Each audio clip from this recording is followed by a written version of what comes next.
Hello everyone, I am Dr. Vikas, Assistant Professor at GCW Gurauda, Rewari. Good morning and welcome back बच्चों। बच्चों आप लोग thermodynamics का part 1, part 2 and part 3 cover कर चुके हैं।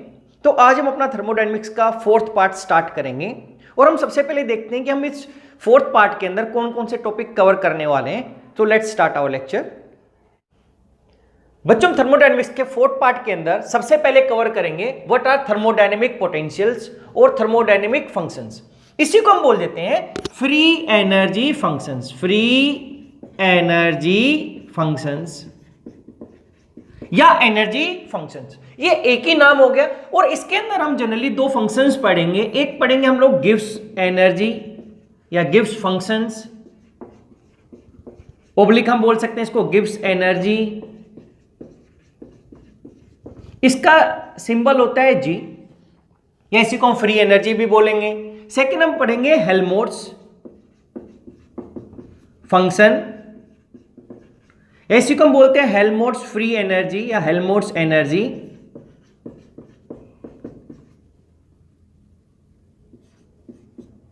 हेल्महोल्ट्ज एनर्जी या इसी का नाम बोल देते हैं वर्क फंक्शन। इसको हम ए सिंबल से रिप्रेजेंट करते हैं। तो जब फिर हम देखेंगे ये थर्मोडायनेमिक पोटेंशियल सबसे पहले ये दो टाइप का होगा, गिब्स फंक्शन और हेल्महोल्ट्ज फंक्शन, ए एंड जी। फिर हम देखेंगे the variation of energy functions, ये फ्री एनर्जी बोल दिया या एनर्जी फंक्शन। तो हम देखेंगे जी और ए का वेरिएशन क्या होगा विद टेम्परेचर एंड प्रेशर। अगर हम टेम्परेचर या प्रेशर को चेंज करें तो हमारा क्या इफेक्ट होगा जी या ए के ऊपर, वो कैसे चेंज होंगे। उसके बाद हम देखेंगे temperature dependence of energy functions, कि हमारे पास जो ये एनर्जी फंक्शन है जी एंड ये टेम्परेचर पे कैसे डिपेंड करते हैं वेरिएशन ऑफ टेम्परेचर के साथ। इसी को हम दूसरा नाम बोल देते हैं, हम इसको बोल देते हैं गिब्स हेल्महोल्ट्ज इक्वेशन। तो हम इसको जी के टर्म में भी लिख सकते हैं और ए के टर्म में भी लिख सकते हैं। उसके बाद हम देखेंगे criteria for spontaneity of a process. हम स्पॉन्टेनिटी ऑफ ए प्रोसेस देखेंगे कि कोई रिवर्सिबल रिएक्शन है जो कि एक नॉर्मल स्पॉन्टेनियस रिएक्शन है, कि वो उसकी क्या कंडीशन होगी, वो कैसे जी ए के ऊपर या एंट्रोपी पे या इंटरनल एनर्जी पे या एंथैल्पी पे कैसे डिपेंड करती है, हम कैसे स्पॉन्टेनिटी हम डिसाइड करते हैं कि वो स्पॉन्टेनियस है या नहीं। तो हम इन एनर्जी फंक्शंस के रिस्पेक्ट में भी देखेंगे कि हम कैसे ये स्पॉन्टेनिटी को क्या करते हैं, डिसाइड करते हैं। इसके बाद हमारे पास आएगा Nernst heat theorem, Nernst heat theorem को कवर करेंगे। फिर हमारे पास आएगा थर्ड लॉ ऑफ थर्मोडायनेमिक्स और इसी के साथ साथ हम यहां पर इसकी इंपोर्टेंस को डिस्कस करेंगे। What are the importance of third law.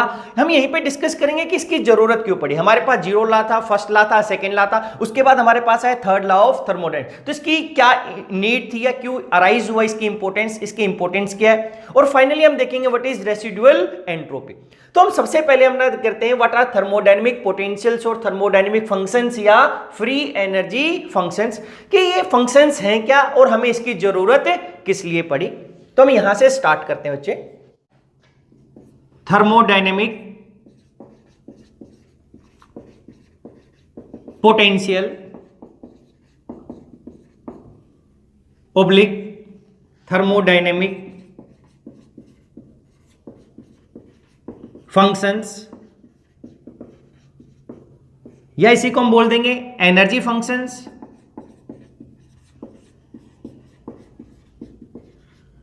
ये अलग अलग नाम हो गए कि एक्चुअली ये है क्या हमारे पास और हमें इसकी जरूरत किस लिए पड़ी, कि ये अराइज कैसे हुए। तो सबसे पहले अगर हम देखें अकॉर्डिंग टू सेकेंड लॉ, ये हम डिस्कस कर चुके हैं already. According to second law which tells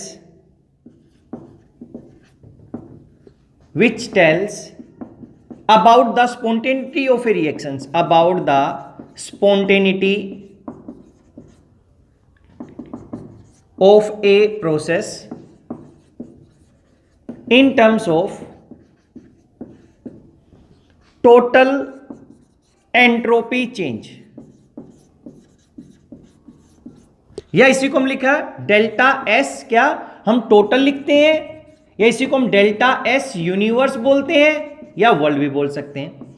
तो क्या बोला कि हम ऑलरेडी डिस्कस चुके हैं, सेकेंड लॉ बताता है क्या था, वो बताता था कि हमारे पास सेकेंड लॉ बताता था कि स्पॉन्टेनिटी ऑफ ए प्रोसेस की कोई रिएक्शन स्पॉन्टेनियस है या नहीं, अगर होगी किसकी टर्म्स में बताता था, वो बताता था डेल्टा एस टोटल। देखो अगर हम बात करते हैं like freezing of water, freezing of water, तो हमारे पास इसके अंदर जो एंट्रोपी चेंज होगा वो एंट्रोपी चेंज हम बोलते हैं तो डेल्टा एस इसके अंदर नेगेटिव होता है, तो इसको लिखते हैं डेल्टा एस सिस्टम, कि जो अगर मेरा फ्रीज होगा वाटर तो वहां पे जो एंट्रोपी चेंज होगी सिस्टम यानी कि मेरे वाटर की वो क्या होगी, डिक्रीज तो हो गया तो नेगेटिव।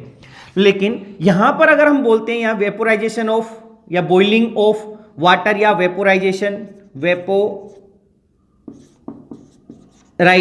ऑफ वाटर, तो इस केस के अंदर हमारे पास डेल्टा एस जो सिस्टम आएगा, अब इस केस में कैसा आएगा, पॉजिटिव। लेकिन अगर हम देखें दोनों की दोनों process, but both process are spontaneous. और सेकेंड लॉ क्या बोलता है कि अगर हमारे पास जो डेल्टा एस टोटल या डेल्टा एस यूनिवर्स है, अगर ये पॉजिटिव आ जाता है, दिस इज पॉजिटिव, तो हमारा जो प्रोसेस होगा वो कैसा होगा, स्पॉन्टेनियस। अगर ये पॉजिटिव है तो ही मेरा प्रोसेस कैसा होगा, स्पॉन्टेनियस, क्योंकि सेकेंड लॉ बताता है स्पॉन्टेनियस होगा ही नहीं, ये डायरेक्शन को बताता है या उसकी फिजिबिलिटी ऑफ ए रिएक्शंस बताता है। तो अभी हमने देखा कि अगर हम सिस्टम का देखें तो एक में तो नेगेटिव आ गया, एक में सिस्टम कैसा हो गया, पॉजिटिव। तो दिखने में तो हम बोल सकते थे कि ये हमारा जो प्रोसेस होगा ये नॉन स्पॉन्टेनियस है और ये कैसा है, स्पॉन्टेनियस। लेकिन अगर हम देखें इस केस में भी, बट इन बोथ केसेस तो डेल्टा एस यूनिवर्स क्या होता है, डेल्टा एस सिस्टम, यानी कि जो एंट्रोपी चेंज ऑफ सिस्टम होगा प्लस एंट्रोपी चेंज ऑफ क्या होगा, surrounding, this will equals to delta S total या this is delta S surrounding. Delta यानी डेल्टा मतलब फ्री है, कितना चेंज हुआ है हमारे पास, तो कह रहे कि इन दोनों के अंदर, इन बोथ केसेस के अंदर जो डेल्टा एस है ये कैसा हो जाएगा, पॉजिटिव। फर्स्ट केस में सिस्टम तो नेगेटिव हो रहा है लेकिन सराउंडिंग का इंक्रीज ज्यादा हो गया, ओवरऑल क्या हो गया, चेंज पॉजिटिव, तो डेल्टा एस कैसा हो गया, पॉजिटिव। एक और चीज हमें पता है कि हम ऑलरेडी डिस्कस कर चुके हैं, अगर मैं इसके अंदर बात करूं फ्रीजिंग ऑफ वाटर के अंदर, तो जो हमारी एनर्जी होगी, जो इंटरनल एनर्जी चेंज होगा वो क्या हो जाएगा, डिक्रीज होगा, इसमें एनर्जी क्या हो जाएगी, इंक्रीज। तो जैसे हम डेल्टा एस यानी कि जो एंट्रोपी चेंज ऑफ सिस्टम अकेला डिसाइड नहीं कर सकता कि कोई रिएक्शन स्पॉन्टेनियस होगी या नहीं होगी, ऐसे ही अगर हम एनर्जी चेंज की बात करें, इंटरनल एनर्जी चेंज या enthalpy change, they can not decide the spontaneity of a process,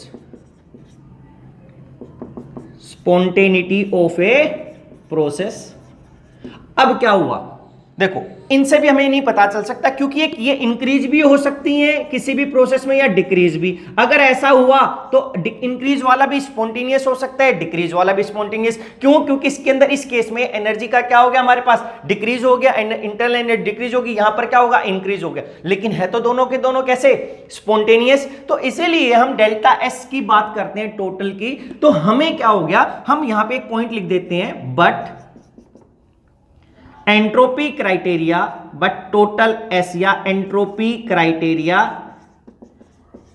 या entropy is not a good criteria,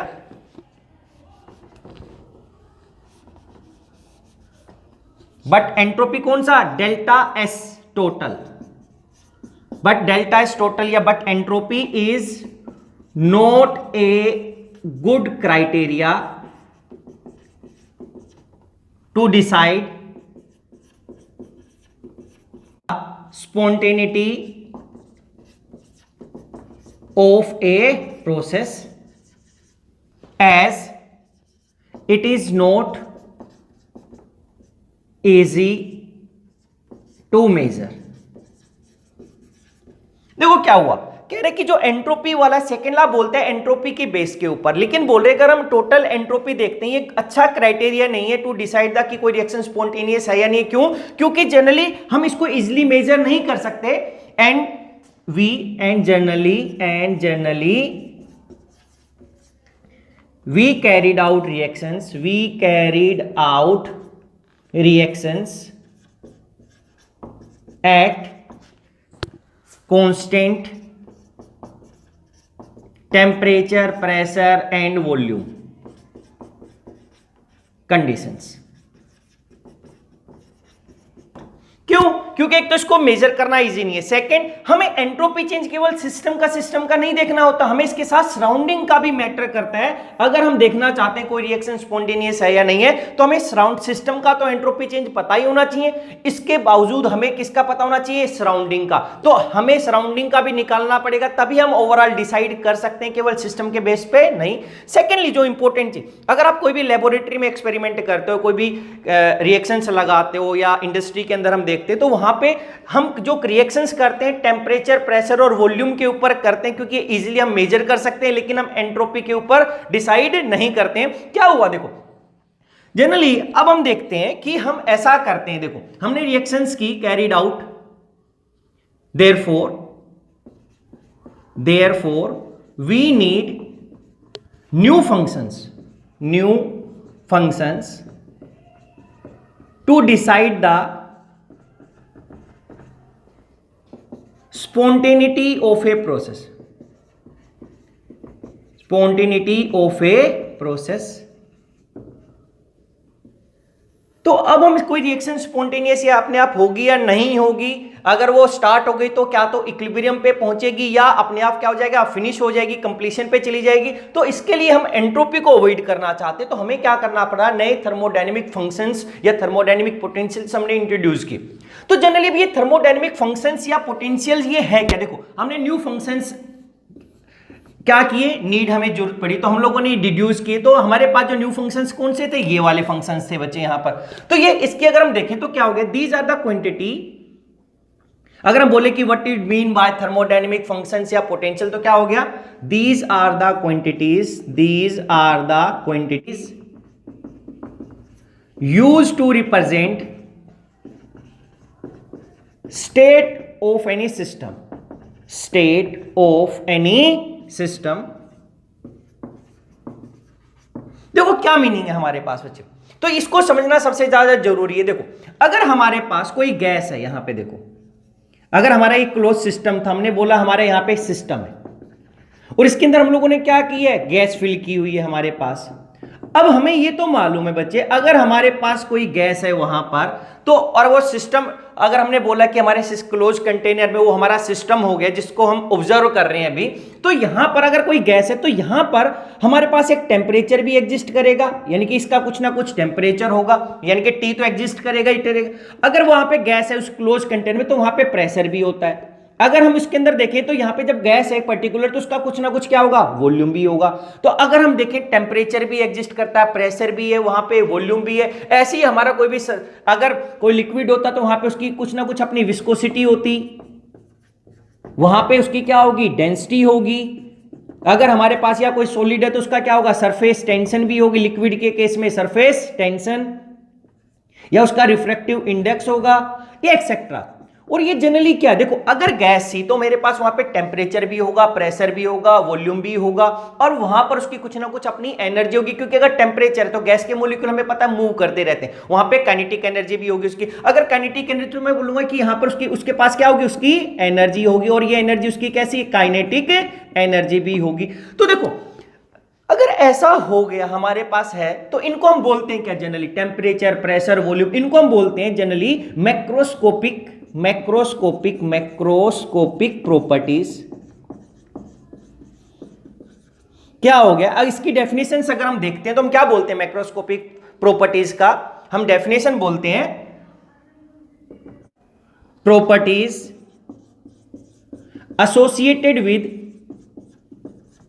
associated with the colligative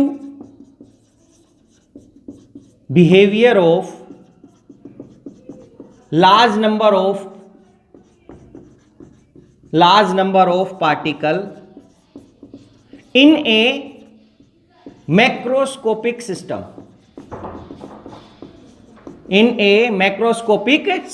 देखो क्या हुआ, कह रहे कि दीज आर द प्रॉपर्टीज, ये टेम्परेचर, प्रेशर, वॉल्यूम, एनर्जी का एक प्रॉपर्टी है, किसके क्या होगी, कह रहे कि एसोसिएट होती है किससे, colligative behaviour of large number of particle in A macroscopic system. देखो ये सिस्टम बना, किससे बना, हमारे पास एटम, इनसे एटम मॉलिक्यूल साइन से बना। अभी गैस ही तो हमारे पास गैस के एटम थे, मोनोएटॉमिक हो सकती थी या डाइएटॉमिक या पॉलीएटॉमिक, तो हम एटम या मॉलिक्यूल्स।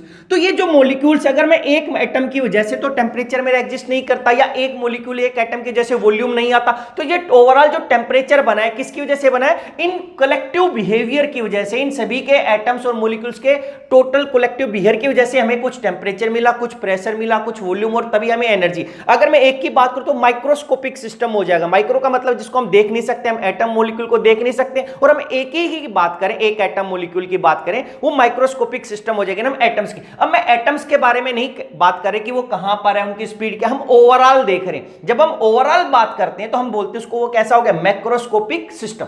तो ये माइक्रोस्कोपिक सिस्टम से बना था, ये अलग अलग एटम, तो ये माइक्रोस्कोपिक हो गए हमारे पास, और इसने सभी के कंबाइन करके हमारे पास कंप्लीट सिस्टम बना दिया जिसका नाम है मैक्रोस्कोपिक सिस्टम। और अब जो प्रॉपर्टीज हमें अब ऑब्जर्व हो रही हैं इनकी वजह से, इनके कोलिगेटिव बिहेवियर की वजह से, उसको बोलते हैं मैक्रोस्कोपिक प्रॉपर्टीज।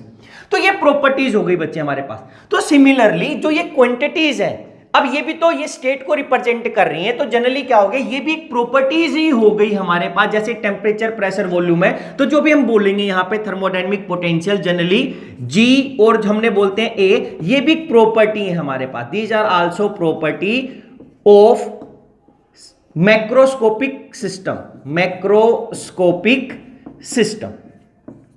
अब हम समझते हैं कैसी प्रॉपर्टी, भाई क्या मीनिंग है इसका। देखो, अगर हम बात करते हैं कि अगर हमारे पास कोई गैस थी बच्चे यहां पर, अब हमें पता है उसका कुछ टेम्परेचर भी होगा, प्रेशर भी होगा, वॉल्यूम भी होगा।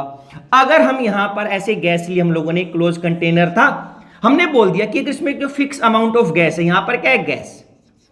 अगर ये गैस के ऊपर यहां पर कुछ चेंज नहीं हो रहा है, क्लोज कंटेनर है, अगर इसका प्रेशर भी फिक्स कर दें और यहां पर वॉल्यूम भी फिक्स कर दे, यानी कि अगर इसका प्रेशर 1 एटमॉस्फेयर कर दे और वॉल्यूम 1 लीटर कर दे, तो चेंज नहीं होगा। 1 दिन, 2 दिन, 10 दिन, 1 महीने बाद भी ये चीज चेंज नहीं होगी। तो हम बोल सकते हैं यहां पर अगर एक पर्टिकुलर प्रेशर है, उसका पर्टिकुलर वॉल्यूम जो टाइम के साथ चेंज नहीं हो रहा है, तो यहां पर इसके पास इसकी एक प्रॉपर्टी एग्जिस्ट करेगी, जिस प्रॉपर्टी को बोल दूंगा मैं इंटरनल एनर्जी, यू। यू का मतलब हो गया इंटरनल एनर्जी। तो यानी कि ये एक स्टेट हो गई। एक स्टेट का मतलब ये एक पर्टिकुलर स्टेट है, this is a particular state है जिसके ऊपर पर्टिकुलर प्रेशर और पर्टिकुलर वॉल्यूम है। अगर ये दोनों फिक्स हो गई, एक पर्टिकुलर स्टेट में ये फिक्स हो गया, तो उसकी वहां पे एक एनर्जी एग्जिस्ट करेगी, वहां पे एक प्रॉपर्टी एग्जिस्ट करेगी। उस प्रॉपर्टी का नाम हो गया इंटरनल एनर्जी, और ये फिक्स एनर्जी होगी। ये एनर्जी की एक टर्म है हमारे पास, तो यहां पे एक एनर्जी होगी, उस एनर्जी को बोल दूंगा इंटरनल एनर्जी। अब देखो, अगर बाई चांस अब आप इस सिस्टम के अंदर से, अगर हमने बोला कि जो प्रेशर था वो 1 एटमॉस्फेयर था और वॉल्यूम था 1 लीटर, अगर आप इसके अंदर से दोनों में से कोई भी चेंज करते हो, आपने P2 या P1 कर दिया, वॉल्यूम V1 कर दिया, गैस ही वही थी, अब आपने बोल दिया कि वहां पे उसका प्रेशर चेंज हो गया, वॉल्यूम चेंज हो गया, या दोनों के दोनों चेंज हो गए, दोनों में से एक भी चेंज कर दोगे, तो इसको हम बोल सकते हैं स्टेट 2। This is state 2। और अब इस स्टेट 2 के ऊपर, क्योंकि अब यहां पर आपने इससे रिस्पेक्ट में तो आपने चेंज कर दिया, प्रेशर यहां पे बोल दिया 2 एटमॉस्फेयर हो गया, और वॉल्यूम भी आपने बोल दिया 2 लीटर हो गया। तो अब ये चेंज नहीं हो रहा, विद टाइम 2 एटमॉस्फेयर और 2 लीटर फिक्स हो गया, तो ये भी टाइम के साथ अपने आप चेंज नहीं होगा। इसका मतलब ये स्टेट 2 है जिसके अंदर ये प्रेशर 2 एटमॉस्फेयर, वॉल्यूम 2 लीटर क्या फिक्स हो गया। तो अब यहां पर इसकी कुछ इंटरनल एनर्जी, यानी कि यहां पर इस स्टेट के ऊपर हम एक प्रॉपर्टी एग्जिस्ट करती, जो हमने बोला था पर्टिकुलर अगर प्रेशर और वॉल्यूम फिक्स हो गया तो वहां पे एक प्रॉपर्टी एग्जिस्ट करती, इसको बोलते हैं इंटरनल एनर्जी। तो यहां पर ये फिक्स हो गया, इससे अलग है, तो यहां पर इसको बोल देंगे U2। अगर इसको U बोला या इसको U1 बोला, तो अगर मैं फिर आइदर प्रेशर चेंज किया या मैंने वॉल्यूम चेंज किया, तो चेंज करने के बाद जब वो फिक्स हो जाता है, यानी कि वहां पे जब प्रेशर और वॉल्यूम चेंज होना बंद हो जाए, एक पर्टिकुलर प्रेशर, एक पर्टिकुलर वॉल्यूम आ जाए, तो वहां पर जो एक हमारे पास फंक्शन एग्जिस्ट करेगा, या हम बोलेंगे प्रॉपर्टी आएगी, उसका नाम हमने बोल दिया इंटरनल एनर्जी। तो अब जनरली अब हम देखते हैं, देखो अगर हमने प्रेशर और वॉल्यूम के बारे में बात की, तो हमारे पास यहां पे प्रॉपर्टी या फंक्शन आ गया, वो क्या था? Internal energy.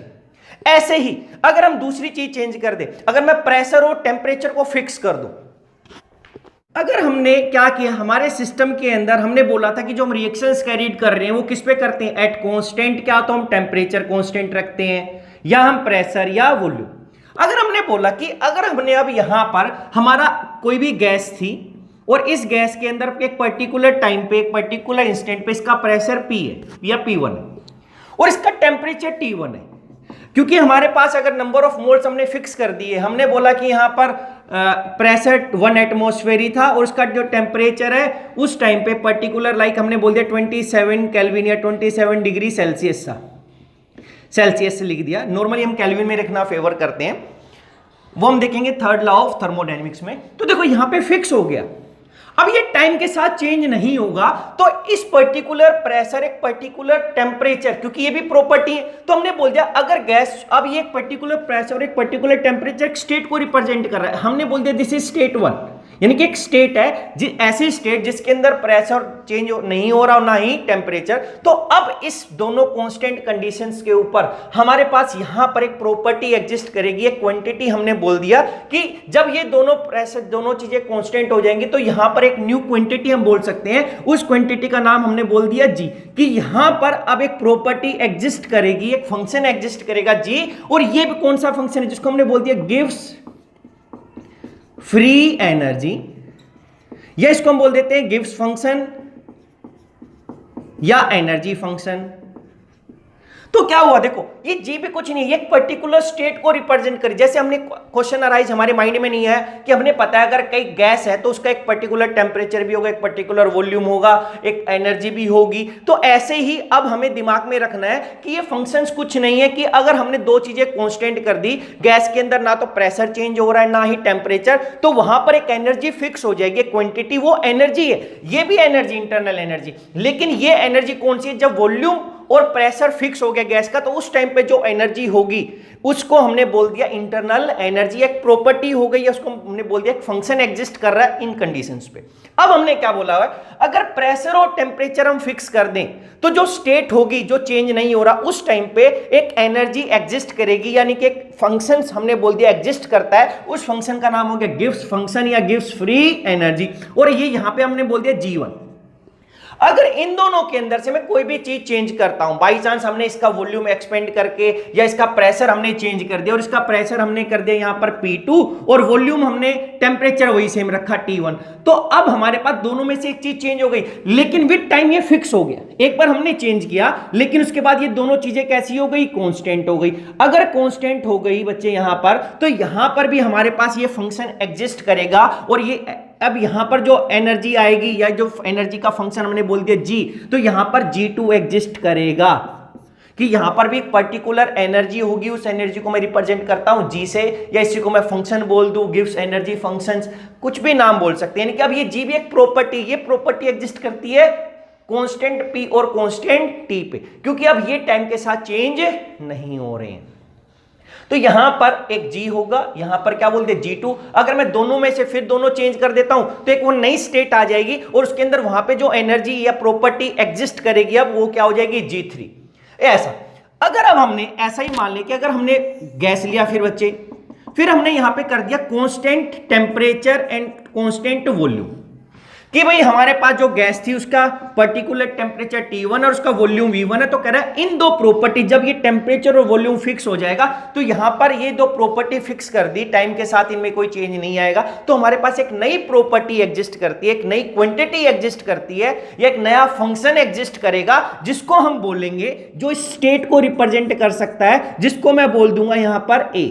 इस A का नाम हो गया हेल्महोल्ट्ज फंक्शन, या इसी को हम बोल देते हैं वर्क फंक्शन।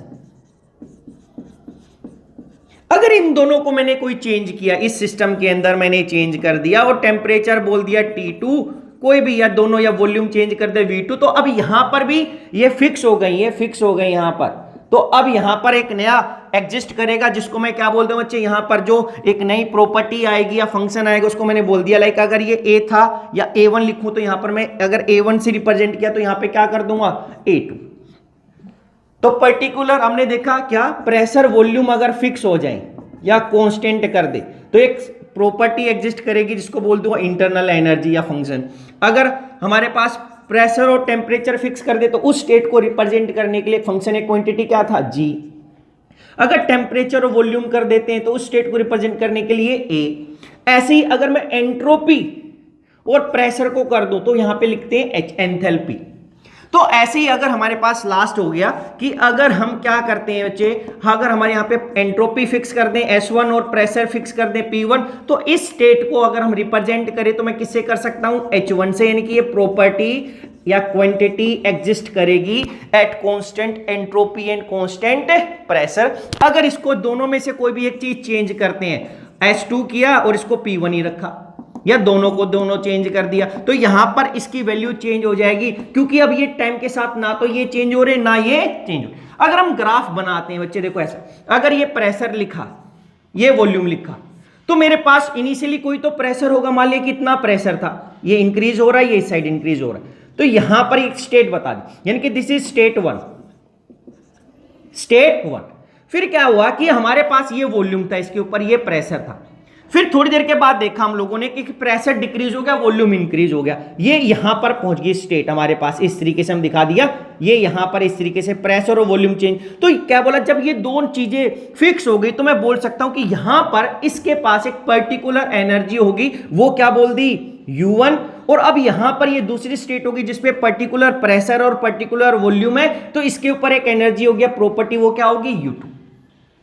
और जनरली ये पाथ पे डिपेंड नहीं करता, ये केवल उसकी इनिशियल और फाइनल स्टेट पे मैटर करता है। तो ये इनिशियल स्टेट थी सिस्टम की, और ये कैसी उसकी, अगर हमने बोला कि फाइनल स्टेट, ये पॉइंट बी लिखा, इसको ए पॉइंट लिखो, इसको क्या लिख दूं, पॉइंट बी।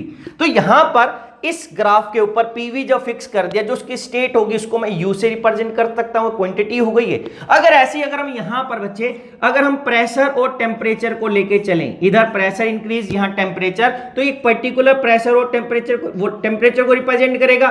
फिर एक और स्टेट हो गई, ये भी एक पर्टिकुलर प्रेशर और टेम्परेचर को रिप्रेजेंट करेगी। लेकिन अब बोल दूंगा इस स्टेट के पास इसकी एक क्वांटिटी एग्जिस्ट करेगी, एक प्रॉपर्टी एग्जिस्ट करेगी, क्योंकि ये दोनों चीजें फिक्स हो गई इस पॉइंट के ऊपर, प्रेशर भी और टेम्परेचर भी, जिसको हमने बोल दिया G1, और ये दूसरी स्टेट होगी तो क्या हो गया, G2।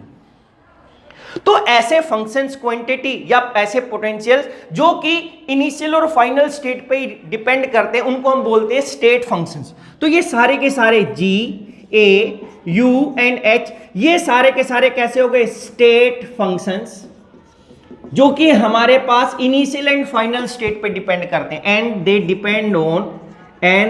Depend on initial and final state, initial, they depend upon initial and final state values। अगर हमें G2 भी पता और G1 भी, तो मैं इसकी वैल्यू चेंज निकाल सकता हूं, डेल्टा G क्या हो जाएगा, तो डेल्टा G आ जाएगा G2 माइनस G1। तो अब आप समझ चुके होंगे बच्चे कि थर्मोडायनेमिक पोटेंशियल्स हैं क्या।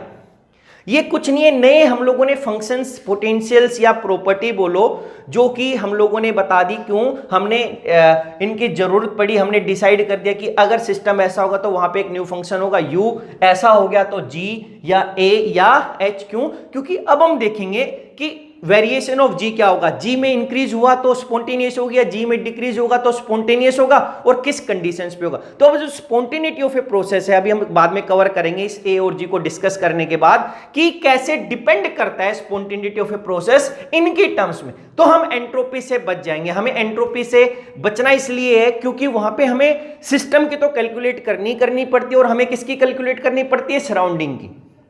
और एंट्रोपी के ऊपर हम नॉर्मली रिएक्शंस नहीं लगाते हैं। तो ये जो स्टेट रिप्रेजेंट कर रहा है, ये जो फंक्शंस रिप्रेजेंट कर रही है, फाइनल स्टेट रिप्रेजेंट के पी वॉल्यूम, प्रेशर भी वॉल्यूम भी फिक्स है, प्रेशर भी, यहाँ पे प्रेशर और टेम्परेचर फिक्स है, यहाँ पे टेम्परेचर। तो यही तो हम लैब्स के अंदर करते हैं ऐसा। तो अब हमें फाइनली केवल G की वैल्यू में देखना है, A की वैल्यू में, U की वैल्यू में, कि उनकी वैल्यू में कैसे चेंज आ रहा है, तभी हम बता सकें कि कोई रिएक्शन स्पॉन्टेनियस होगी या नहीं होगी। तो हम अपने नेक्स्ट लेक्चर के अंदर अपना स्टार्ट करेंगे। सबसे पहले जो थर्मोडायनेमिक पोटेंशियल या फंक्शन है, गिव्स फ्री एनर्जी या गिव्स फंक्शन।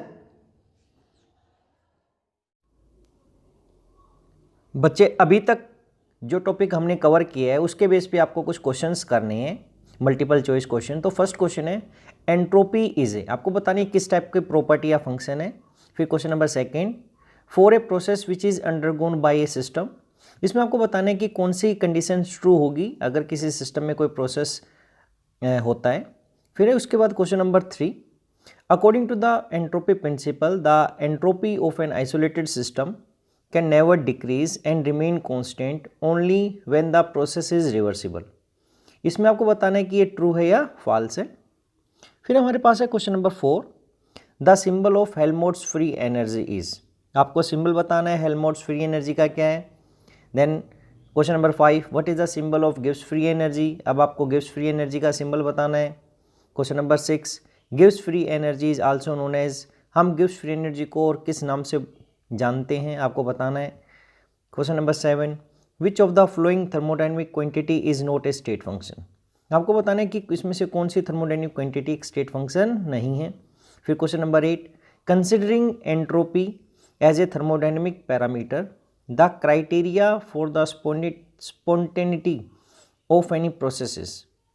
अब आपको बताना है कि एंट्रोपी क्राइटेरिया अगर हम लें on the basis of entropy, कि इसमें से कौन सा हमारा जो एक पैरामीटर होगा, कौन सा क्राइटेरिया ठीक है स्पॉन्टेनिटी प्रोसेस के लिए, कि प्रोसेस अगर स्पॉन्टेनियस होगा तो कौन सी कंडीशंस ट्रू होगी। फिर हमारे पास है question number 9, enthalpy is represented by which of the flowing symbol. हम एंथैल्पी को कौन से सिंबल से रिप्रेजेंट करते हैं। And finally question number 10 is which of the following is a state function. आपको बताना है कि इसमें से कौन सा स्टेट फंक्शन है। That's all.